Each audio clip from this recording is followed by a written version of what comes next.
Tonight on 48 Hours. How many people saw Rambo? Are you ready for war?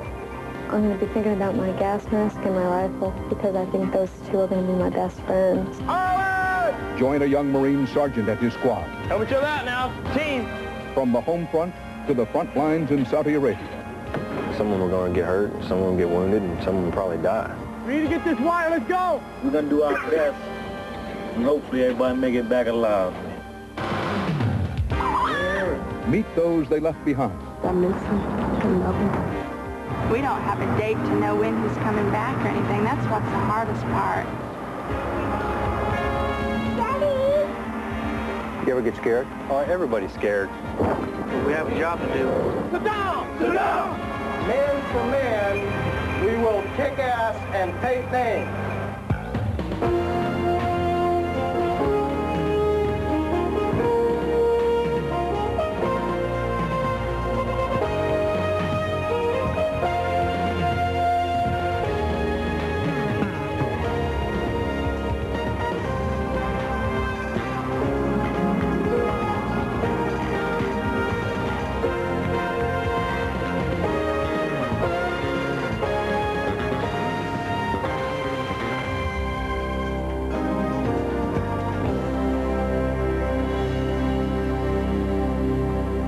Good evening.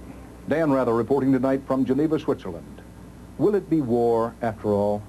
Today's 6-hour meeting here between Secretary of State Baker and Foreign Minister Aziz raised hopes of a possible diplomatic solution, only to have those hopes dimmed at the end of the day when both sides said they had found no common ground. Aziz wouldn't even accept a letter to Saddam Hussein from President Bush. In and around the Gulf, nearly 400,000 American troops stand now on the brink of history, ready for the worst if, in the end, the worst comes. Tonight, join the last wave of Marines on a harsh journey from Camp Lejeune, North Carolina, to the Saudi desert. Their mission, as with every other American in the region, to force a peace or fight a war.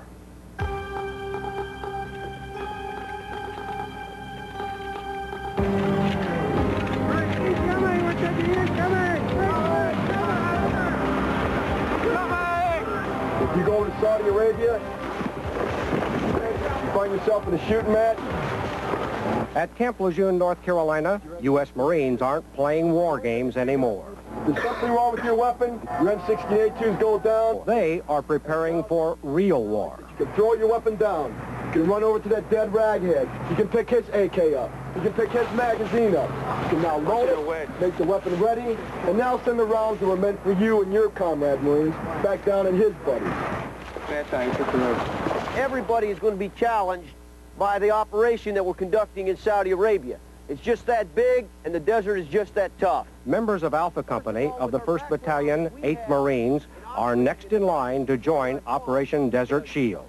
You will certainly have every opportunity to defend yourself while you're in Saudi Arabia. You're being paid imminent danger pay for a reason. We're there to get the job done. It'd be a lot better brief if I could stand up here and tell you when you're coming home. You're coming home when the job's accomplished.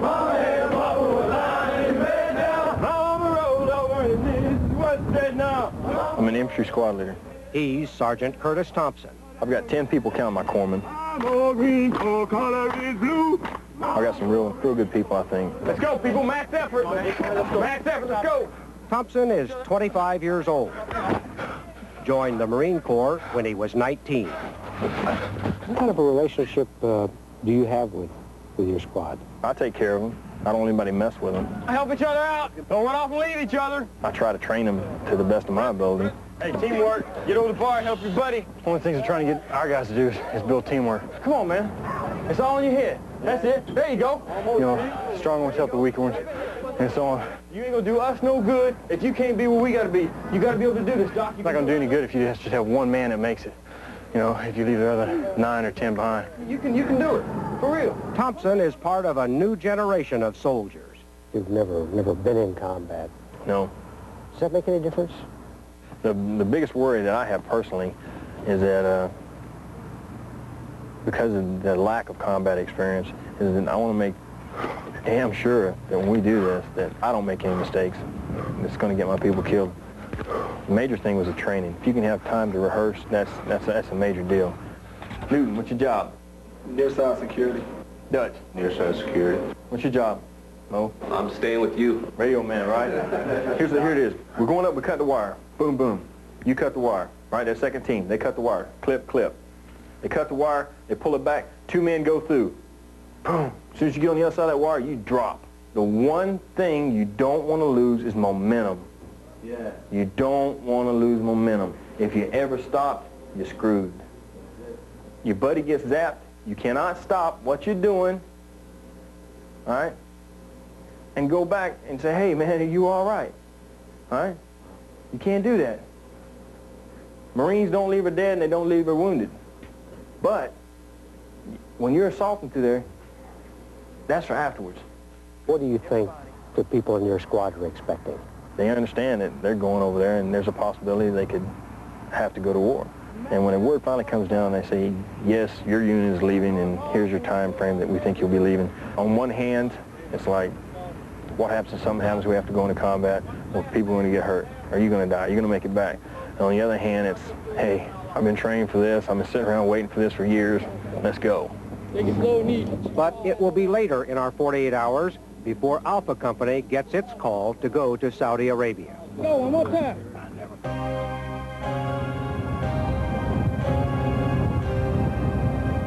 Hidden in the Saudi desert, Let's go. Go. the tip of the spear. Watch you on the right flank, Fed. Move out on the left flank. These Marines hit the Saudi sand back in August. We first found out we were coming here about a week or so after the invasion. Hey, keep pushing through that obstacle. Hey, Hall, if you don't f***ing wake up, I'm going to come and knock your f***ing skull in, all right? Sergeant Antonino Shamimi's squad I don't want to probe in that minefield. searches for dummy mines on an infiltration course. Roger, Alpha 159er. Troops attacking from the south. The Marines fighting on the ground will be supported by Harrier jets. We've got 2 Harriers on station right now. Captain Houston, nicknamed Dallas Mills, guides the jet fighters from a position on the ground. 20 north. What I'll be doing is talking their eyes onto the target south, 150 feet. Accuracy is critical. I can direct them to within 300 meters of the troops. Coming down behind them! This is probably going to be the most critical phase for us as a light armored infantry force. Our ability to mass our fire support in support of the infantry troops. You got dash 1, excuse me. Okay, there's dash 1 and 2. Okay, 1 and 2, I've got you. Continue 2. And lead, you've got a good target. It's off your nose, you're cleared hot. How accurate are the bombs are going to be dropping? The systems in the aircraft are such that it's going to get there within 100 feet, even if it's dropped from 10,000. Okay, good hit. 1, 2, I want you to go... Elbows feel like hamburger meat right now. I love it. A lot of the guys back in the States, they're getting washed once a day, eating 3 hot meals, and thinking they're going to accomplish great wonders when they come over here. And it's just not that easy. It's just a lot of hard work. Sergeant, Mimi, where you at?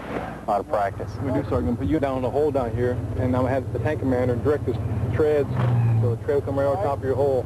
Shows your confidence that you can withstand a tank running over top of your hole. Come on, Sergeant Mamie. So you're going to see this thing probably won't cave in on these guys. I swear. Track right over that bad boy.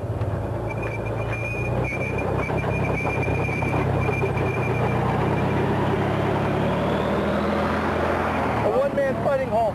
It's not going to cave in on. Did you get a mouthful of sand though? Yeah, I did. I got a mouthful, earful, everything full. I wasn't that bad. Wasn't that bad? No. This thing's starting to crack right here. You notice that?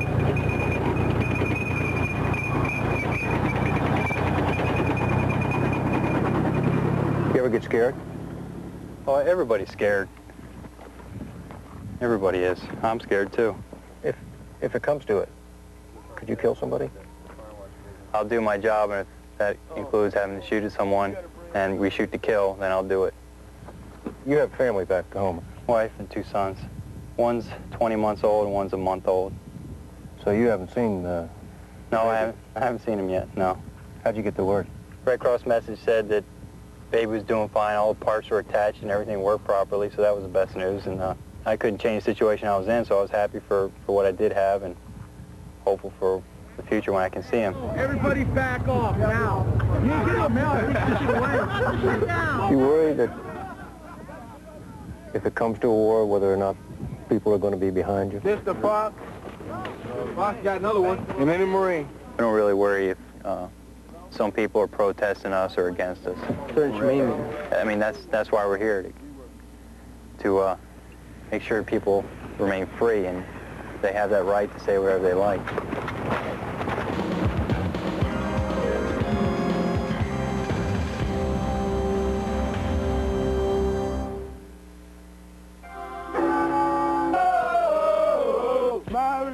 Did you ever think in your wildest dreams you would be doing this?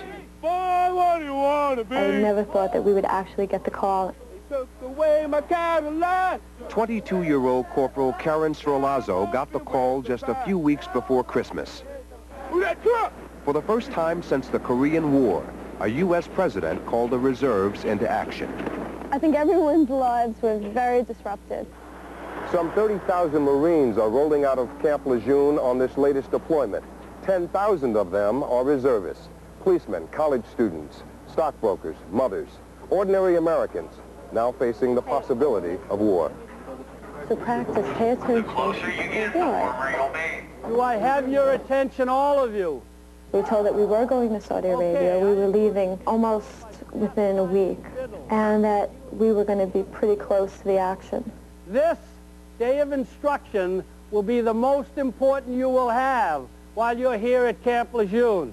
Short, jerky pulls to the rear. 4 years ago, Srolazzo joined the Marine Reserve's 6th Communication Battalion, Checking for a seal. headquartered near her home on Long Island. I didn't think I'd be getting into conflict.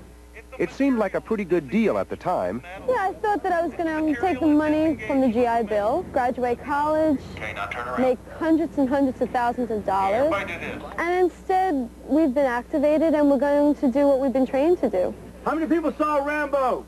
If you carry it like the movies, you're going to come back in a pine box. Yeah, I was trained as a communications operator. Everything that I do is basically in the middle of the field. You find a target, you shoot it till the target goes down. By law, women cannot go into combat, but there's no law saying they can't be attacked. Till the target drops dead. Ready! Ready! Target to the rear. They told us years ago when I joined, women, oh, don't worry, women will never be put in a combat position, but that's not the way it is. Get your strong hand a weapon, girl. Put it on your hand, I'll kick you dead in your butt, and you look down range and go.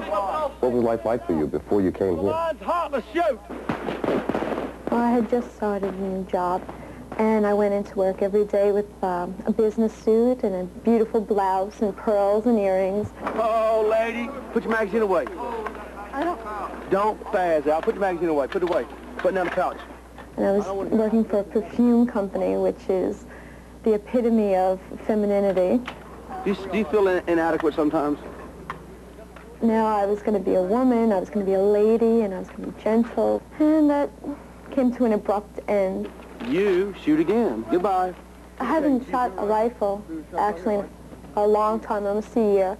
The reserves only shoot one day a year. That's just useless. Goodbye. Shoot again. And all of a sudden I'm thrown into it, and I'm having this master sergeant yelling at me. It made me nervous. It got me upset. In trying to meet the many challenges that it takes to be a Marine, do you ever find yourself trying to be like a man? At first I thought that that's what you had to do. I thought that I wouldn't be accepted unless I acted like a man, talked like a man. I found out a little later, I got maybe a little older, more mature. I realized I was never going to really fit in as a man. Some people wear earrings, we wear earplugs. So kind of threw that all away one day. The posters for the Marines say the few, the proud, the Marines. I always thought the few are the prouder, the women Marines. Well, I could say, but I'm proud also that she feels this way. On Long Island, a mother and father fear for their daughter. Our greatest worry is that she'll be hurt or killed.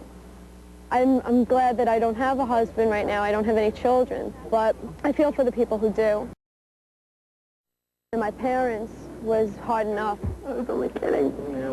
Karen was engaged just 1 week before she was called up for active duty. Her fiancé, Jim, came to visit her at Camp Lejeune during our 48 hours. Just to see the both of you sitting here, it looks like you're out of uniform, Jim. Yeah. Well, everyone's made comments about that, you know. I'm sort of the woman left behind, so to speak, you know. It's kind of a role reversal. Supposedly you're a man and, you know, it shouldn't affect you as much, but it's not true, at least in my case, I can say. I mean, it really drives me crazy. I wake up in the middle of the night, you know, and it's just constantly on my mind. Check your mask for a seal. If you do not have a seal, raise your hand. Saddam Hussein has never met a weapon he does not like. Quickly now, quickly now. Are you scared? Of Iraq, Yes. of nuclear, biological, chemical threat. I'm very scared. Thank you, doorman. Close both doors behind you. Be confident that the gear you have will save your life. 45, 43, 42, 42, 42. You feel fine until you put this mask on and it pushes all the gas into your face. You start losing it. You won't remember what to do. You start getting nervous, but once you start getting that down, you feel much more confident. Right now, after this exercise, I feel much more confident. Do not bunch up, do not run your eyes. Even the brave cry here. As you're on that plane, about to make a landing in Saudi Arabian soil, what thoughts will be going through your mind? What will you be thinking about? I'm going to be thinking about my gas mask and my rifle, because I think those two are going to be my best friends when I'm out there. At home, a call brings painful news. You leaving in 2 hours? You leaving now in 2 hours? Hold on, Mom, I'll speak to you too, all right? I can't believe you're going either.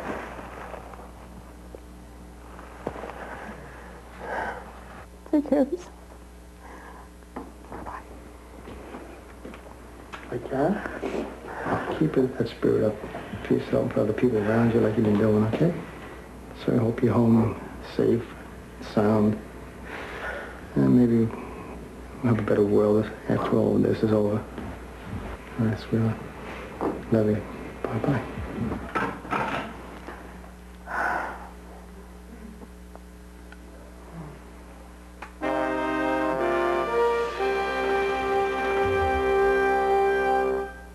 Our first checkpoint, out over the hill to here, that's checkpoint red. Hot dog stands for enemy contact. Back on the front line in Saudi Arabia, Make sure any night vision devices are checked. Sergeant Shamimi is getting ready for night patrol. Okay, there we go. About 4 to 6 bodies go out. I got everybody in the immediate area of our position and just make sure that everything is secure. Where you go ahead and insert your magazine. Let's go. There's 2 or 3 patrols going out every night. Keep them tight. Go up. Check it out. I'm waiting. You got your men doing what? We stop here and listen. Make sure everything's fine. And if so, we'll call it in to higher headquarters. Get 6 on the line for me. This is Bravo 4, over. Bravo 5, it's Bravo 4. Be advised. Green, over. 17 S3. Interrogative, is your S3 available, over? Battalion headquarters, the Combat Operations Center. This is where my operations officer and executive officer fight from. Battalion Commander, Colonel Jim Mattis. What goes on here? It's where we coordinate all aspects of the battalion. Units, reconnaissance units, scouting units out in front of it. And if you were to take the battalion into combat, you would direct it from here? Well, I would certainly be here at least once every few hours. If it comes to war, have you decided who you're going to send forward first? We know who's going to lead in certain situations, and we're all rehearsed at it, and we're ready to go. When you send somebody first, that is the most dangerous place to be, isn't it? That's if the enemy can see us. I'm not planning on letting them see my men come. Bravo 5, we are reconning the ridge. Check that out there. What was it? It's just trash. Bad with garbage. Okay. Do you have live ammunition in that magazine? Yes, we do. If you considered somebody an enemy out here, what would you do? We would carry out whatever level of retaliation we needed to. You have the authority to do that? Yes, I could call the shots out here if I had to. Let's go. But security patrols cannot defend the battalion from every enemy threat. Stay tuned to FM 99.9, the Oasis station on the Desert Shield Network. I'm NBC Nuclear, Biological, and Chemical. NBC officer Larry Snyder's mission is to protect the Marines from Iraq's biological and chemical weapons. He's used it so much, it's part of his conventional warfare. What's the first sign that you've been attacked? Bad headaches, difficulty in seeing, drooling, runny nose, tightness in chest. Basically, all your muscle system your nervous system isn't working properly, and stops controlling your muscles, and then you die. You get the mask on quick enough, you're not going to be a fatality. Can you put the mask on in 9 seconds? Yeah, it's over there. That's time you can see. Okay. You just say gas. I say gas and you go. Mm-hmm. Okay. Gas.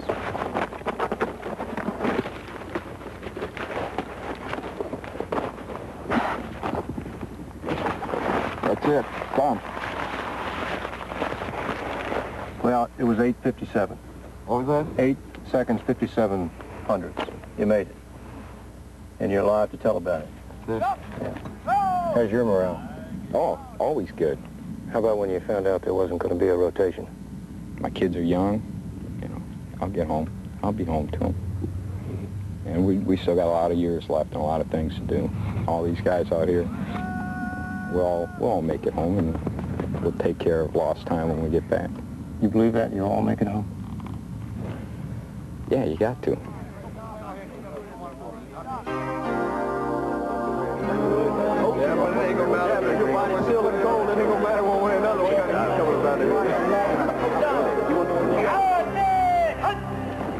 All right, bring it in real quickly. All right, this is the last weekend. All right, now, go out and have a good time. Go out and see a movie, eat a pizza, eat a sub, go to the mall, look at the women, come back, and we're getting ready to roll. Now, Alpha Company Marines know they leave in a few days.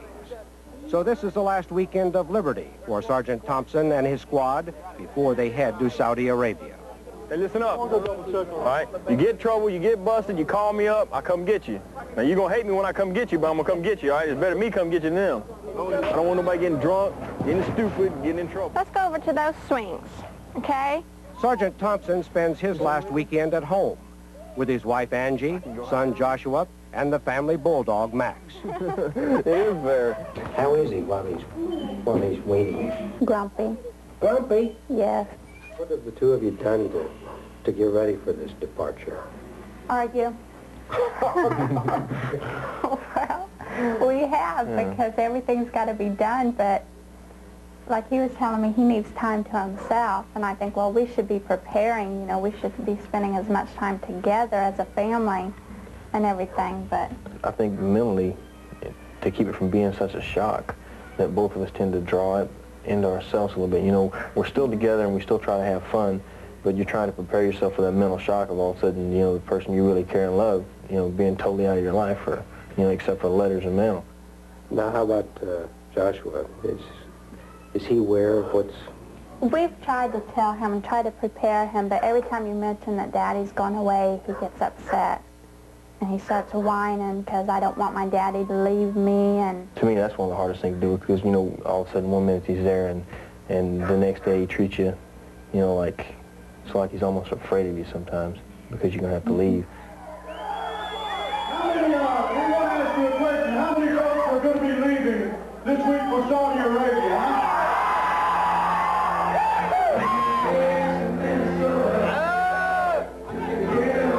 For many of the Marines on their way to the Arabian desert, it's last call for cold beer and a patriotic send-off.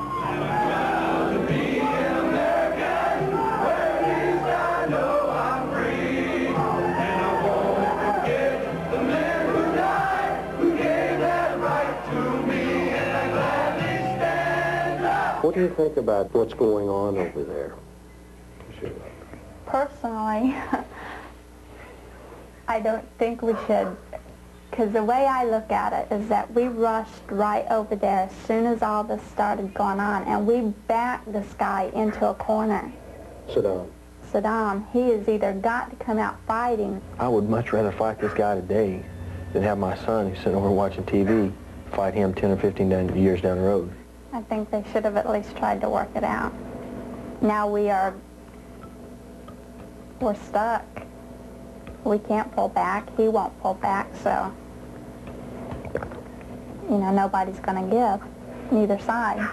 I don't think we're going to resolve this argument here. Well, no, we never do. We always end up getting huffy and puffy and mad, and because I feel that I'm right because I'm a civilian and he's a Marine, and he always talks in Marine talk, you know, like they're supposed to talk, you know. Marines have to say certain things. They have to think certain things. Baloney. As you know, some of us are going to be leaving tonight, and the rest of the battalion will be following very quickly. Lieutenant Colonel Bruce Gombar, commander of the 1st Battalion, 8 Marines, addresses his troops at the last formation. I've talked about the Iraqi threat in the past. I don't want anybody to be under any illusions about the threat that we're facing over there. The Iraqis have a very powerful army. It's well equipped. They have lots of their soldiers who have seen combat recently. But I don't want to let any of you build up the threat to be something that it isn't. I want you to take the threat seriously, but he ain't 10 feet tall. He's got a lot of weaknesses.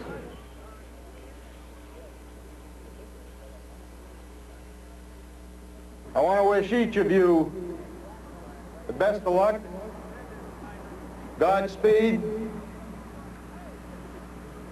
and Semper Fi. Take care of one another now.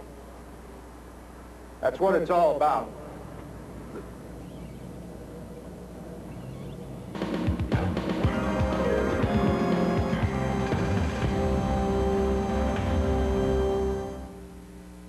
Will continue.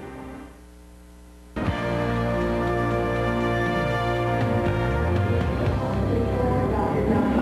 really hard to explain to her, you know, that, you know, I got to leave. I'm going to be gone for a certain amount of months. Nobody knows how long you're going to be gone. You know, of course, nobody knows if you're going to come back. Push down. Push right down, man. Push down. She is 17, he is 19. Ray Nolan is about to have a baby. Lance Corporal Michael Nolan is about to leave for Saudi Arabia. We're high school sweethearts. I never thought we'd be married and have a baby. Yeah. Like we have a big boy over there. Yeah. You have a boy's name? Yes. What's his name? Michael, Brady. Michael? Yes. Okay, Michael. Yeah. There we go. Okay. Got it? I don't know. I think it takes more after her than it does after me, but that's fine with me. You holding on to her good long? You know, you always have the feelings of how you're going to raise it. You know, I got to base my future on his future. I think we'll make an official tar heel out of it. Amazing, isn't it? Already missing. It's Wednesday evening now, and Michael thinks he's going to have to leave on Saturday. Be right back, okay? Is this your first? Yes, ma'am. Of course, everybody wants their son to be a lawyer or a doctor, or, you know, that type of deal. We're going to call it 714. I guess you got to follow in tradition. My father was a Marine. I'm a Marine. I guess he's going to be a Marine. What about the thoughts of having to leave here so soon after the baby was born? That's a killer. That's really a heartbreaker. 21 inches clock. I'm proud that Michael's a Marine. Sometimes you got to do things you don't want to do. I guess this is one of those times. Ray, are those tears because you don't want him to go? Yeah. believe it hurts more than having a baby. Hey, Barbara, this is an emergency real quick. Miss LaPoole in room 205 does not have a ride home, and she said she's going to drive herself, but you know she did have surgery, and that's not recommended. Do you know if maybe you all can make some arrangement?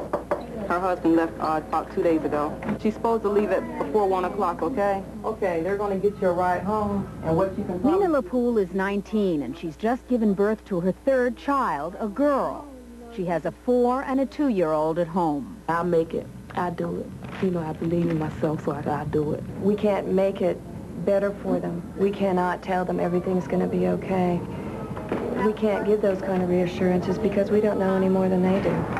Strap feeling it. Lena, you thinking about your husband right now? Yeah. If only he was here to pick me up. Yeah. What are your thoughts about him, man? How much I miss him and love him. The military has a support system to solve many problems, but they can't bring the men home, and there are families which fall through the emotional and economic cracks. It's unbelievable. Some of them are only like 17 and 18 years old. I think right now the thing that most women are going through is financial difficulty. Leslie Guyot's husband, Stephen, has been gone since August. Okay, do you want me to come to New Bern? She's part of a network of wives working to help each other. In fact, many wives here now receive less in meal allowances since their husbands were deployed, making a tight budget even tighter. And some military families have even turned to food stamps. These women have no money. They have children. They don't even know how they're going to put the next meal on the table for them. They have no heat. I have seen it all, this deployment. If it can happen, I've seen it. Leslie Guyot herself has been balancing money problems. Come here, see Mama. While caring for 2-year-old Anne Claire and 3-year-old Elena. Want to come up here? Yep. Okay. Oh! Oh! Now show me what you've got there. What's that? That's a boat. Whose boat is that? Daddy on there. Your daddy's on that boat? On the helicopter. He's a crew chief on a helicopter. That's pretty exciting, isn't it? Oh. So they can crash any time. I mean, I live with that every day. The last time he called, he told me that I needed to prepare myself for the worst. And I've tried to do that. If he should die while he's over there, we will make it. I mean, I don't know. I just pray that I'm never one of those that the military car pulls up out front and comes in and says, I'm sorry. You know, I hope I'm never one of those. Yeah. Remember how we swang on these? Yeah. What do you miss most about him? Just his presence. It's comforting. His presence is just comforting. Come on, pick up your teeny shoes, silly. But they miss their daddy. They really do. The phone rings and Elena wants to talk to her daddy. And if somebody knocks on the door, she says, is that my daddy? And when she goes to bed at night, she said, is my daddy coming home tomorrow? And it's questions like that that I don't have an answer for. I'm just fortunate because at least I have my children every day, and he doesn't have that. When did you get this tape? About a week or so before Thanksgiving. Okay, here we go, girls. Lena, get my lap. Well. Pretty sexy forward. Lena.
I know every one of you does not want to go to war any more than I do. Gotta get it, gotta get it. But I'm proud of the fact, number one, that you're standing out there ready to do what has to be done. Mama, I see you when I get back. I'll be back too. And I'm proud of the fact that if we did have to go to war, we're ready. Finally, Alpha Company and others from the 1st Battalion, 8th Marines, are heading to Saudi Arabia. I think they're well aware of the dangers that potentially lie ahead. Battalion Commander, Lieutenant Colonel Bruce Gombar. One of the most difficult things that I have to deal with is facing the possibility of sending these men into combat. And as I look through these faces of these young 18 and 20-year-old Marines, I have to think that if we go to combat, a lot of these guys aren't going to be coming back, or at least they're not going to be coming back in the same shape that they went over. And that tears at me. That's a real sobering thought. It's a long, tiring trip for Sergeant Thompson and the other Marines aboard. 7,000 miles. 24 hours after departing Camp Lejeune, they arrive in Saudi Arabia. Well, now the real fun begins. So you're here? Yeah. First impressions? Flat and sandy. Before this deployment is over, the entire 2nd Marine Expeditionary Force, some 30,000 men and women, will make this trip. Watkins, Wenzel, Wetmore. Gotta make sure all the troops get all their gear. Gotta make sure I got all my troops. I think I got a lot of work to do tonight. Line up along here and then 2nd and 1st and facing that way. Gotta make sure that any place to sleep is taken care of tonight before we kick off whatever we're gonna have to do tomorrow morning. Who's got the crowbar? First day in Saudi Arabia and their first mission, pitching tents. One on the left side. Apparently something not included in combat training. Anybody here got any college? Is all this horse that's on here, you got to move it over in the sand. You got to stretch everything down and get it put together. Go that way. All they got to do is hold it, and the guys on the outside put the poles in. Just stretch a pole out all the way around it. I need somebody to help me pull it back this way. Teamwork, the only way to go. Marine Corps way. A few tents away. For those of you that don't know it right now, we are planning to move north. Lieutenant Colonel Gombar is with battalion officers preparing for the future. We will be moving up into positions north of here where we will conduct training and we'll go into a defensive perimeter. Do you expect to be on the front line before it's all over? There's not a doubt in my military mind. If the shooting war starts, you know, if it gets down to blows being thrown, I expect to be having tea somewhere in Kuwait by the middle of June. I would bet on it. Commander-in-Chief, give me the word! Give me the word! Sit down! Sit down! I mean his maker! Meet his maker! Allah! Allah! Oh yeah! Oh yeah! But for now, Sergeant Thompson's enemy is the desert. Tell you what, though, this sand ain't messing around. It's so fine, it gets in everything. You can't keep it out of nothing. Look at that crap. It's like powder. You know, you walk in and it blows up, the vehicle comes by, it blows up, and you know, you got to face the facts. Anything that has moving parts, like a weapon, that sand gets in there and it's going to clog it up. So in order to keep the weapons where they can fire, if they have to fire them, you're going to have to continually clean them. You thinking a lot about back home? It's hard because you have dual jobs, you know. You're a father and a husband on one side, and you're a Marine and a sergeant on the other, you know. I have responsibility to these guys now. Do you think about death, dying in battle? All the time. Don't know if you're going to make it out alive or not, but you still have a job to do. But with this group, this platoon here, our team here and all, you know, how can you go wrong? These guys over here aren't bulletproof just because, you know, they belong to me. It's just, some of them are going to get hurt, some of them get wounded, and some of them probably die, you know. And there's nothing you can do about it. You know, if it's going to happen, it's going to happen. Are you in your own minds ready to die if necessary for your country? The way teamwork and everything works, you're really giving your life to the people around you, people on your right and your left. I mean, it doesn't come down to one country against another. It comes down to you and your friends against somebody else.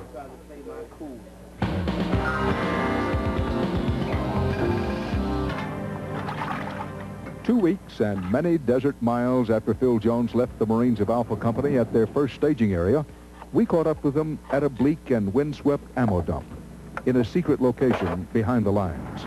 They're here to guard the post and help ready it for war. But word is they'll soon be called north, to where it all will happen, if it happens. Meanwhile, they're still adjusting to the cruel and capricious Saudi desert.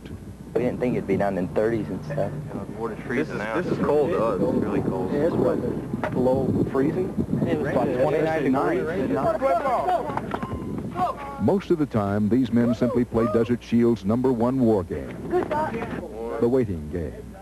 And it can be very dangerous when it leaves too much room for every soldier's enemies, fears, questions, and doubts, endless doubts.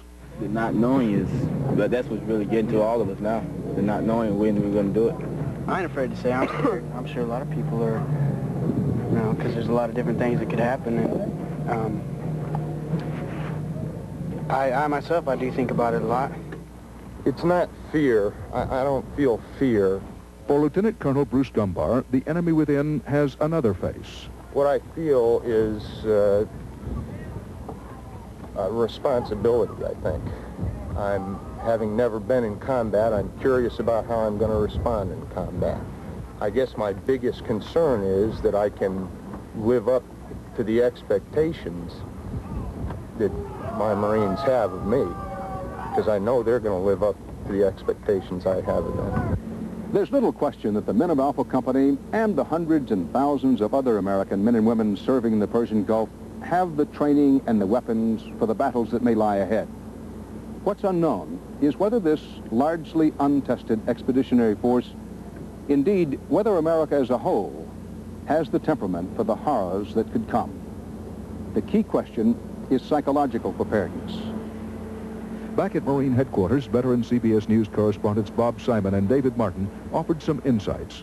I think one thing that Marines are not accustomed to doing is to sit around in uncomfortable defensive postures. Marines want to act. Being psychologically ready for combat is basically being psychologically ready to be scared out of your wits. And the overwhelming majority of these Marines have never seen combat. And whether or not the Marines or whether or not the American public is psychologically ready for war, psychologically ready to see a casket come home, I'm not so sure you ever can really get ready for that until the moment comes. Well, Bob, you expect Marines to be gung-ho and to say and to genuinely feel that they're ready to fight at a moment's notice. But again, compared to Marines you've seen in other situations, do they have a clear vision of being psychologically ready? I think everyone's very scared. I see these young guys who've never been anywhere close to a shot fired in anger before, going up to them, ask them, what's it really like? What does it sound like? What does it look like? What does it smell like? What's it going to be like? Around the fire with Alpha Company, one such master sergeant stepped forward. Getting rare to find anybody in the Marine Corps who had Vietnam experience, isn't it? We're getting scarce. Getting old and scarce. Well, when these younger Marines ask you, what's it like? What's it really like in war? What do you tell them? I try to tell them in a way that, you know, it's not going to scare them to death, but in a way that is reality, that they're going to see some things that they've probably never seen in their life before, and when this is over, they may never see again. I'd like to be able to take every Marine home with me that came over with me. And honestly, I know that's, if it comes to war, I know that's not going to happen.